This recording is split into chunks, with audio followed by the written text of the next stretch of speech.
안녕하세요. 평범한 사람들이 위한 신학의 도움말 김영희 목사입니다. 오늘 무슨 얘기를 해볼까? 여러분들이 제일 좋아했던 얘기, 조회수가 10,000건이 넘었네요. 부탁드립니다. 100만이 되면 좋겠습니다. 무슨 얘기냐? 삼위일체에 대한 얘기를 한번 다시 해보려고요. 여러분, 삼위일체는 이게 정의 내리기가 되게 어려워요. 여러분 아시다시피. 그래서 저는 시간 될 때마다 이렇게 한 분 한 분 유명한 삼위일체 얘기를 했던 분의 이 얘기를 여러분에게 소개해드리고 싶어요.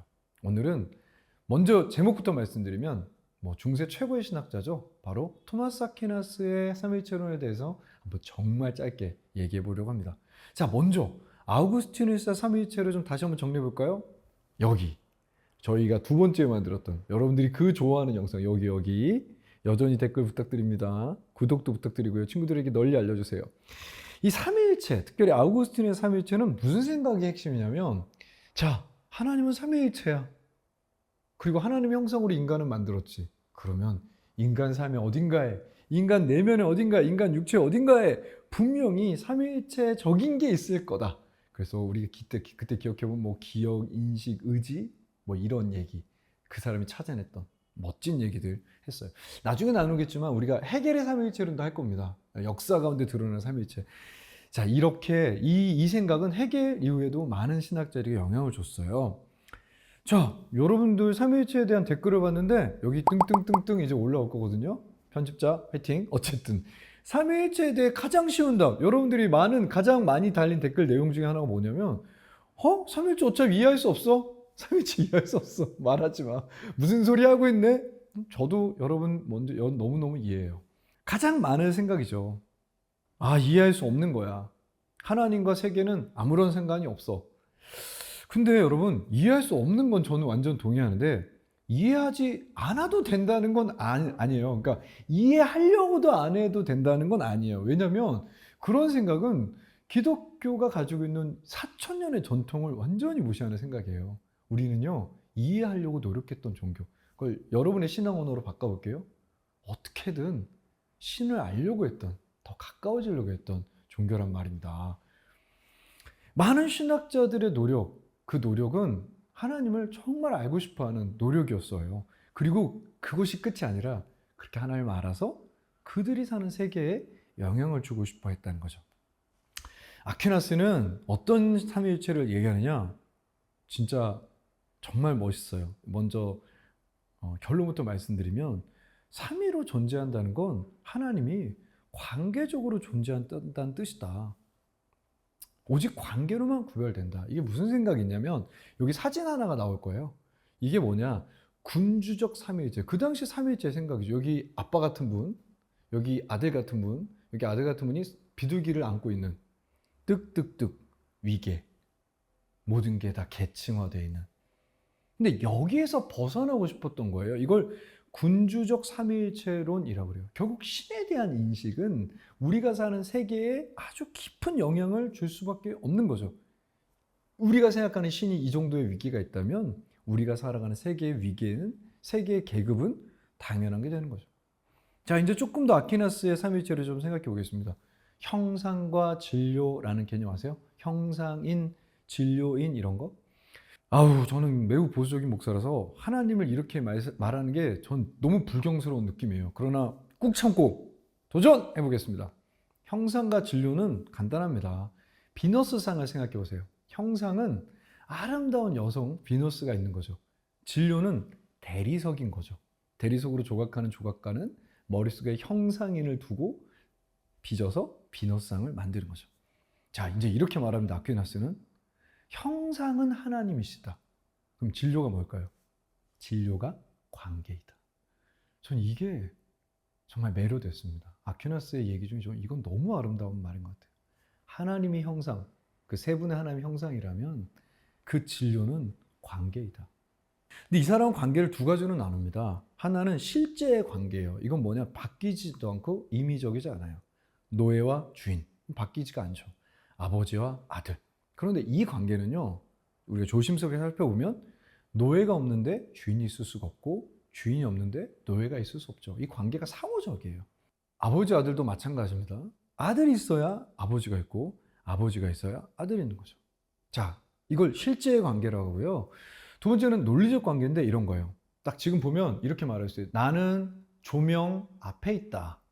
근데 내가 등을 돌잖아요. 그러면 조명은 내 뒤에 있다가 되죠. 이것은 우연적으로, 임의적으로 만들어진 것이란 뜻이에요. 자, 문제를 내보겠습니다. 그러면 삼위일체의 삼위의 관계는, 그 진료된 관계는 실제의 관계일까요? 아니면 논리적 관계일까요? 당연히 실제의 관계라고 하는 거죠. 성자와 성부와 성령의 관계는요, 그냥 당연하게, 그냥 그렇게 존재하는 거예요. 그런데 하나님과 자연의 관계, 조금 더 생각해 볼게요. 하나님과 인간의 관계는 자연적이죠. 임의적이죠. 무슨 얘기냐면 아퀴나스가 이렇게 말해요. 성자는 하나님과의 관계에서 조출된 것에 비하여 인간의 관계는 무와 관련이 있다는 거죠. 왜? 창조가 무로부터 시작됐으니까요. 성자는 하나님과의 관계가 그 관계의 핵심이라면 인간의 관계는 무와 관계가 있다라고 하는 거죠. 이건 진짜 사실 원고에 없던 얘기인데, 그래서 아퀴나스는 되게 파격적 주장을 합니다. 무슨 얘기냐면 지옥은 영원하지 않다, 이렇게 말해요.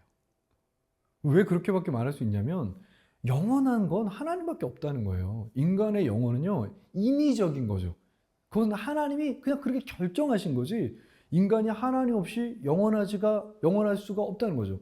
그러므로 지옥도 당연히 인간으로 구성된 곳이라면, 인간으로 구성된 어떤 개념이라면 영원할 수가 없다는 거죠. 영원한 것은 실제적 관계인 성부, 성자, 성령밖에 없다는 거죠. 근데 여기에서 매우 아름다운 생각 하나가 나오게 됩니다. 무슨 얘기냐? 자연은, 인간의 창조는 임의적이다. 자연적인 것, 인간적인 것이 아니라는 거죠. 무슨 얘기냐? 창조는요, 하나님이 자유로운 거예요. 자유롭게 자연과 인간과 자신의 관계를 설정하신 거죠. 즉, 자유로운 사랑으로 인간을 만들었다. 삼위일체의 신적 본성은 동일합니다. 오직 관계의 차이만 했어요. 아버지란 관계의 자리, 그건 성부, 성자의 관계의 자리, 예수, 성령의 관계의 자리, 이건 성령이죠. 이 관계는 무엇을 말합니까? 매우 간단해요. 아버지는 낳으신다, 영원히. 성자는 낳아지신다, 영원히. 성령은 보내신다, 영원히. 순서가 있을 것 같죠? 아버지는 낳고 아들은 태어나고 성자는 보내지고, 아니요, 영원이에요. 제가 다시 한번 말하지만 여기 어구스티누스 할 때 했던 것처럼 영혼은 인과 개념이 상실된, 인간의 개념이 없는 것이에요. 그러니까 영혼이 그 관계적인 위치만 존재한다는 거예요. 자, 이건 뭘 말하는 걸까요? 이제 이 얘기가 우리 세상에 영향을 줘야 될 시간이잖아요. 뭐냐? 삼일체는 우리가 생각해 보면 절대로 우리 하나님은, 삼위 하나님은 정적일 수가 없는 거예요. 끝없이 낳고 낳아지고 발현되고 낳고 낳아지고 보내주고, 끝없이 인간을 향해 낳고 낳아지고 우리 가운데 보내지는 그런 존재. 어렵게 말하면 관계란, 이 삼일체 관계는 주체의 외향성을 전제하는 거죠. 아퀴나스가 말하고 싶었던 건 바로 이거 같아요. 자연을 창조하신 이유는 무엇이냐? 한없는 자유로움이다. 그럼 자신과 세계의 관계를 어떻게 설정하시냐? 끝없이 향하시는 하나님이라는 거죠. 자유롭게. 그것이 그분의 존재의 본질이라는 겁니다. 20세기 철학자 아이리스 머독이라는 사람은 이런 얘기를 합니다. 사랑이라는 건 자신 이외에 다른 무엇이 실제한다는 것을 깨닫는 것으로 극히 어려운 것이다. 극히 어려워요. 내 옆에 누군가 있다. 나의 경계 넘어 누군가 있다. 그런데 신은 자기 넘어 누군가를, 자연을, 인간을 정말 한없는 사랑과 자유로 창조하신 존재라는 거죠. 우리 가운데 영향을 줄 수 있는 얘기가 많습니다. 무엇입니까? 하나님을 닮아간다는 건 끝없는 외향성을 담재해야 된다는 걸 말해요. 옆에 누가 있다는 걸 인식해야 돼요. 왜? 영원히 신이 그렇게 존재하시니까요. 나아가는 것도 어렵고, 누군가가 거기 있다는 것도 어렵고, 그걸 인식하는 것도 어렵고, 그냥 작아져서 나만 위해서 살아가고 싶지만, 아퀴나스의 삼위일체는 딱 말해요. 신은 움직이고 있어. 그러니까 너도 움직여야 돼. 끝없이 누군가 향해 나아가야 돼. 어쩌면 개인주의가 너무 잘못돼서 이제는 이기주의가 강력한 시대의 흐름이 되어버린 이 시대에 아퀴나스의 삼위일체론은 교회에서 조금 더 많이 얘기되어져야 될 삼위일체론이라고 할 수 있겠습니다. 자, 오늘도 여기까지 얘기할 거고요. 여기 댓글 또 저에 대한 신랄한 비판 모두 다 환영합니다. 그럼 다음 시간에 뵙겠습니다. 안녕히 계십시오.